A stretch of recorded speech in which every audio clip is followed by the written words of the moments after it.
Y'all, I just love me a good biopic, you know what I mean? I'm such a cheesy human being.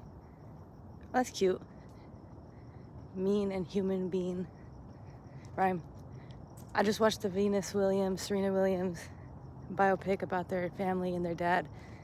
And I just love me a good biopic, bro. It's so inspiring. It's like, ever since I can remember, I've always loved watching people's dreams come true. You know, like, I don't know. It's just always been my jam. That's why I loved sports when I was younger. That's why I really liked college football. Because I used to, like, back in the day, this is wild, but back in the day, I used to go to Barnes and Nobles. This is like maybe like when I was in middle school, maybe. And I'm 31, so this is like before there was iPhones and all that jazz. That's crazy to be talking in this kind of way, but here we are, millennials. Own it. Anyways, I used to go to Barnes and Nobles, and I would get these draft books. And a draft book is of all the players, all the college football players that are entering the NFL draft. And I would read that entire book. I would read it front to back. I would study that book so that when I watched the draft, I would know about these players. And I really enjoyed getting into the backstory of everything, the lore, whatever the media tells us at least, you know?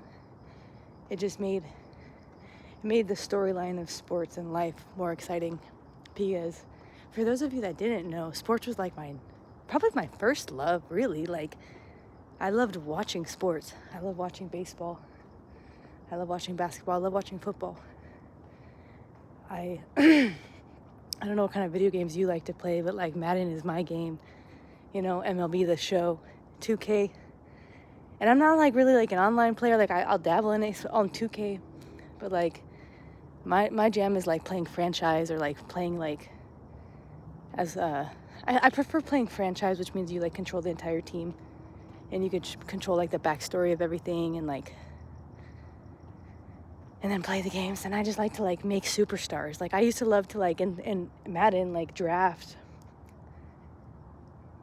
like so you could scout. Like that was like my first, what I really wanted to be when I grew up, when I was little, really was an NFL scout. I wanted to be like the people that go to like high schools and like scout out players. And anyways, in Madden on franchise mode, you could do that, and you could draft the players. And I like to just build dynasties. Shout out the Chargers. I'm a huge Chargers fan, and I always make this joke because it's just relevant. Like, I don't know how much funny it is, but you gotta be real loyal to be a Chargers fan. Like, if you know, you know. And I stopped following sports after 2020 because I started to trip. And I started to think these crazy theories about sports. And you know what I realized? What's true, what's not true, what's real, what's not true, if it's rigged, if it's not rigged, who cares? You know what I care about? Living life and enjoying things that make me happy. So if you have something that you enjoy and that makes you happy, enjoy it. I had the same emotions about the entertainment industry. I used to always love. I used to be one of those people that played at the pool with my mom and read People magazine, dude. Like, and mark my words, one day I'm gonna be in People magazine. You gonna see my face. Why do you think I be in the gym 7 days a week? Anyways, for inspiring the world, of course, but the conspiracy world took me away from the things that I love in my mindset. It made all of these innocent pleasures of the world, quote unquote, evil. And they portrayed everything that I love from a dark way, and it broke my heart into two, because my brain is the kind of brain that can pick up on patterns. I could pick up on patterns, and I'm, you know, it's probably my OCD, but whatever. You know, that combined with drug addiction, combined with the politics of the world at that time, combined with the politics I was involved in, combined with the backlash and hate that I got from so many people,